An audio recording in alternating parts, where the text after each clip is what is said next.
బెల్లం పూరి తయారీకి కావలసిన పదార్థాలు: ఈ కప్పు బెల్లం, ఈ కప్పుతోనే 3 కప్పులు గోధుమ పిండి, 3 యాలక్కాయల పొడి, నెయ్యి దీంట్లో ఒక 3 స్పూన్లు వేసి మనం చపాతీ ముద్దలాగా కలుపుకుందాం. సాల్ట్ కూడా రుచికి తగినంత వేస్తాం. పూరీలు వేపడానికి ఒక 1/2 కేజీ ఆయిల్ దీంట్లో ఉంచాం. బెల్లం పూరి తయారీకి పాకాన్ని సిద్ధం చేసుకుందాం. కప్పు బెల్లం చెప్పాం కదా, దాంట్లో వాటర్ వేస్తున్నాను.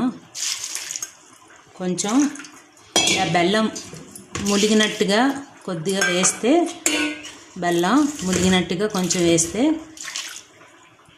సరిపోతుంది. వాటరు ఇలా కొంచెం అంటే వేస్తే దీనికి కొంచెం ఏదైనా మనకి దీంట్లో రాళ్ళు ఇసుక అవి లైట్గా ఉండొచ్చు. అందుకని దీన్ని ముందు మనం స్టవ్ మీద పెట్టి మరిగించి వడపెట్టాక పాకం చేద్దాం. గోధుమ పిండిలో 3 కప్పులు గోధుమ పిండిలో సాల్ట్ వేస్తున్నాను. ఈ మాత్రం సాల్ట్ అయితే సరిపోతుందని వేసాను. సరిపోవచ్చు. తర్వాత దీంట్లో ఒక 3 స్పూన్ల నెయ్యిని వేస్తున్నాను.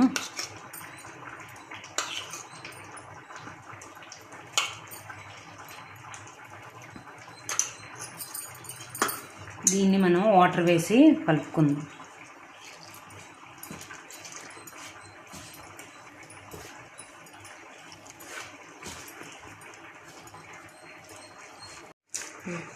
ఇలా కొంచెం వాటర్ వేసి చపాతీ ముద్దలాగా గోధుమ పిండిని కలుపుకోవాలి. ఇలా చపాతీ ముద్దలా కలుపుకుంటే సరిపోతుంది. కొంచెం బాగా స్మూత్గా వచ్చేటట్లుగా ఇలా చపాతీ ముద్దలా కలిపితే చాలా స్మూత్గా వస్తాయి. బెల్లం మనం వడపోస్తున్నాం.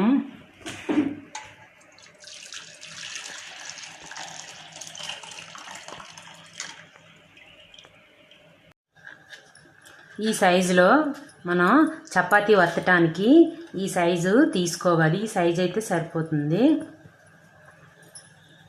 చపాతీ ఇలా మనం ఒత్తుకోవాలి.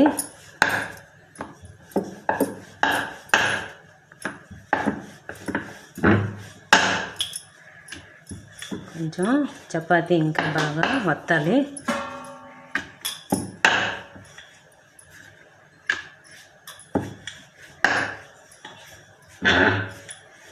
చపాతీని మనం 4 భాగాలుగా చేసుకుంటే పూరి బాగా వేగడానికి బాగుంటుంది. ఇలా 4 పీసెస్ ఇలా చేసుకోవాలి. మిగతా చపాతీ ముద్దను కూడా ఇలా చేసుకోవాలి. ఇందాక మనం చెప్పుకున్నాం కదా, 1/2 కేజీ ఆయిల్ ఇది పెట్టాను స్టవ్ మీద. ఇది ఆయిల్ వేడిగా ఉందో లేదో చిన్నది వేసి చూస్తున్నాను. చపాతీ ముద్ద ఆయిల్ వేడెక్కింది, కానీ ఇంకా బాగా వేడెక్కాలి పూరి వేగడానికి. వేగింది.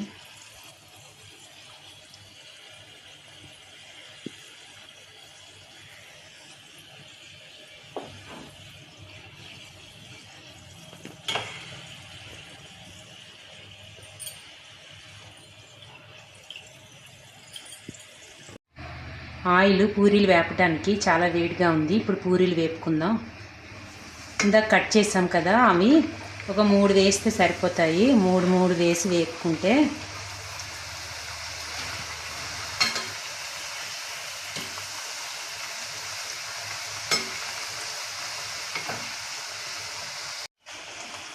ఇలా కలరు బ్రౌన్ కలర్లో వచ్చేటట్టు వేపుకోవాలి బాగా. మనం ఎందుకంటే ఇలా కట్ చేసుకున్నాం పూరీలా కాకుండా, అది పాకం బెల్లం పాకం కూడా దీనికి బాగా పడుతుంది. ఇలా పీసెస్గా కట్ చేసుకోవడం వల్ల ఇలా బ్రౌన్ కలర్ వస్తుంది కదా, మనం తీసివచ్చు. ఇలా బ్రౌన్ కలరు వచ్చాక ఈ పూరీల్ని తీయాలి. కొంచెం రెడ్ కలర్లో, లైట్ రెడ్.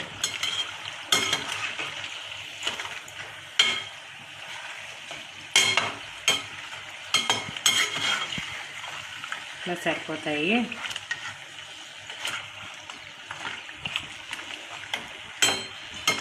ఓకే, సరిపోతాయి ఇలాగా.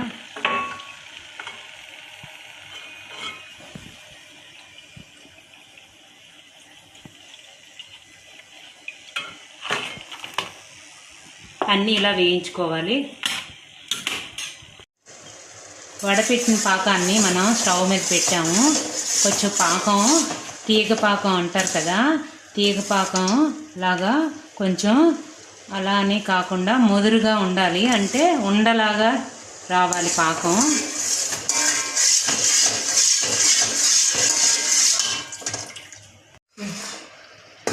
పాకం ఇప్పుడు బాగా ముదిరిందండి.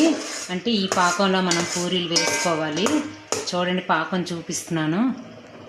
ఇందులో వాటర్లో వేస్తే ఇలా మనకి పైకి కొంచెం వస్తుంది. ఇంకా కొంచెం ఒక 5 మినిట్స్ అలా ఉంచితే సరిపోద్ది. ఎలాచీ పొడి వేస్తున్నానండి. పాకం వచ్చేసింది. ఇప్పుడు మనం స్టవ్ ఆఫ్ చేస్తాము. ఎలాచీ పొడి కూడా వేసుకోవాలి.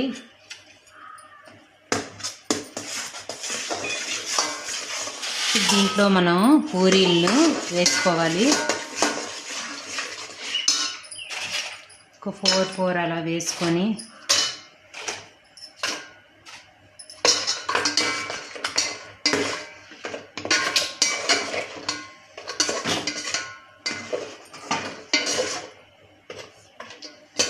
పాకం బాగా పడుతుంది. ఇందాక మనం కట్ చేసుకున్నాం కదా 4 అలాగా.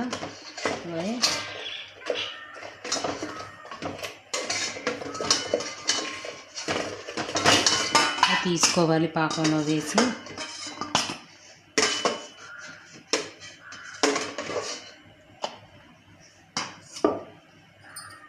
ఇలా అన్ని పూరీలు కూడా వేసుకో.